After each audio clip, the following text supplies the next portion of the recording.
ideas, and again, this ugly streak, Well, you look ugly streak of anti-Semitism. Who's the most popular politician on the left? AOC? I don't know. One of, but who's, you know, Bernie is, Bernie is, I mean, he's not a capitalist, you know? No, he's not. And he's also not president. But never would be. But neither is Mamdani. No, but he will, trust me, he will be featured in the campaign commercials. But they're going to feature people, they boogeyman everybody. Yeah, but you don't have to boogeyman him. He does it to himself. Bill Maher is back with another sharp critique. This time, he's turning his gaze on the Democrats and one of their rising stars, Zoran Mamdani. In his latest monologue, Maher dissects what he sees as the cracks forming within the DNC, arguing that the party's direction and Mamdani's brand of democratic socialism could spell trouble for its future. It's a candid, thought-provoking take on where American politics might be heading next. Buckle up. This one's worth watching. To me that there are two pillars that this country is founded on. One is democracy, and one is capitalism, free markets. And it seems like one party wants to get rid of one, and the other party wants to get rid of the other. Right? The Republicans are not that, democracy is just not number one on their list. It just isn't. It isn't. It's behind Christianity and a few other things. And the Democrats, I mean, I read these, 74% are for democratic socialism. Only 16% favor capitalism. Is this going to be a country that I don't recognize in 5 to 10 years if we don't have these two pillars? Okay, let's make one thing clear. It's not that Republicans have an issue with democracy, it's that they believe in fairness. For years, they've watched as left-leaning media outlets and their loyal supporters have relentlessly targeted them, especially former President Donald Trump. From unverified reports to sensational headlines, the goal always seemed to be the same: to make the Republican Party appear undesirable to the public. These repeated attacks have chipped away at trust in journalism and deepened political divides. So, the real question is this: if misinformation and false narratives have caused so much harm, isn't it fair to hold those responsible accountable? After all, democracy thrives not on deception, but on truth, transparency, and equal treatment under the law. I mean, where are the Democrats going with this? If Mamdani is the face of the Democrats on the East Coast and Katie Porter is the face on the West Coast, I don't know if that's great politically for that party. Bill Maher is asking some legitimate questions here. Both Zoran Mamdani and Katie Porter are rising political figures whose views have stirred strong debate about the direction of the country.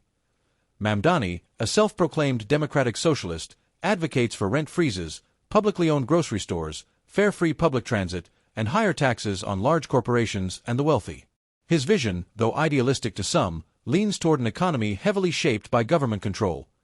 Porter, on the other hand, supports the idea that transgender-identifying men should be allowed to compete in women's sports, an argument she frames around inclusion and equality. On the surface, both politicians appear to champion fairness and progress.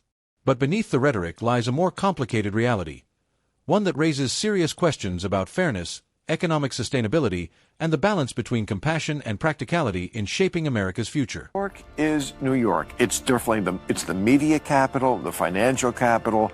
It is a bellwether like no other city is in this country. So don't tell me that who the mayor of New York is doesn't matter. Let me play devil's advocate for a second. Do you think, let's say, on the seize the means of production, do you think that the mayor, that one person, if he is a democratic socialist, do you think that he would have the power and influence to be able to, usher in socialism? He definitely has the power and influence to elect J.D. Vance or whoever is the Republican candidate next time.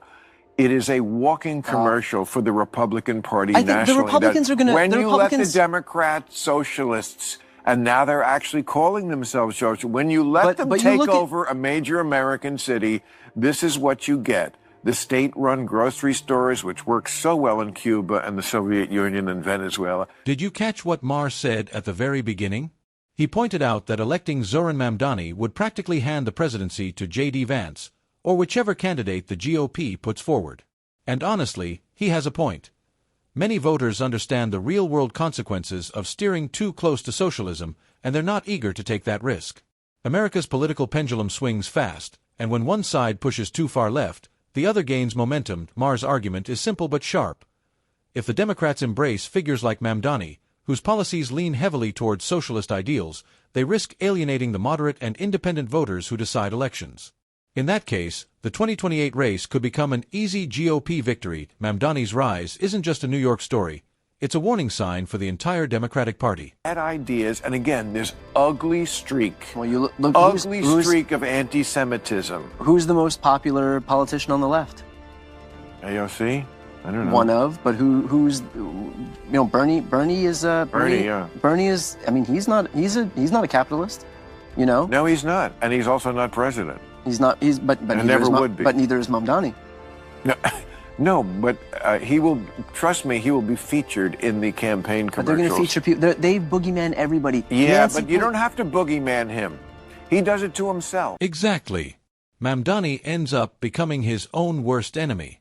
His vision of a socialist-style state sounds appealing in theory, promising fairness, equity, and government support for all.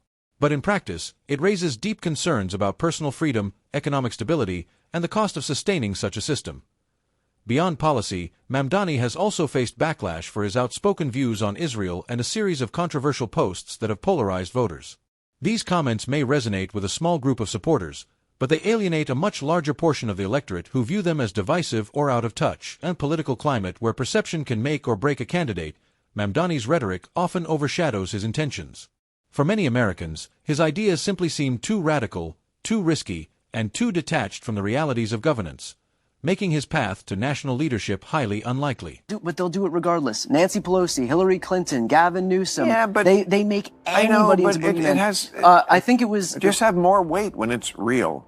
I mean, when you can really show. Interestingly, the very people this liberal keeps referencing as victims of conservative criticism actually managed to boogeyman themselves. Take Gavin Newsom, for instance. His downfall wasn't the result of a right-wing conspiracy. It was his own poor leadership during the devastating fires that swept through the Palisades in California. He appeared completely unprepared, with too few fire tenders available.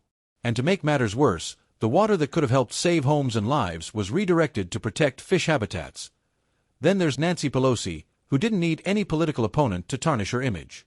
She did that herself when reports surfaced accusing her of insider trading that earned her millions. It's ironic that the liberal elite keep crying foul about being misrepresented, yet their own questionable decisions and priorities paint the picture clearer than any critic ever could. It'd be horrible for a guy like you, who you spent your whole life talking about how government tries to do too much, which it does, and spends too much. And here you have Trump, who is the Republican, who is aggrandizing more power than anybody, as we just talked about. And on the other side, you have the guy running in New York, Mamdani, right? Okay, who's like a straight-up communist.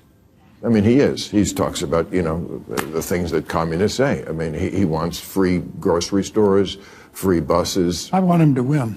You want him to win? Yeah. Mamdani seems to have struck a chord with younger Democratic voters, but that support often stems from idealism rather than understanding. Many of these voters haven't lived through, or studied closely, the devastating realities of communism. It sounds like a utopia: equality for all, wealth distributed fairly, and power in the hands of the people.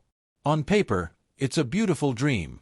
But in practice, history tells a very different story, one of economic collapse, repression, and loss of personal freedom.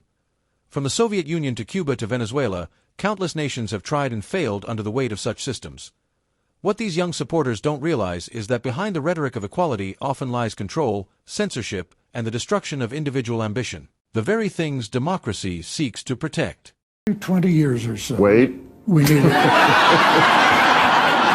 every 20 years or so, we need a conspicuous, confined experiment with socialism so we can crack it up again. Socialist slogan used to be, workers of the world unite, you have nothing to lose but your chains. The new socialist slogan is, trust us, this time it won't be a mess.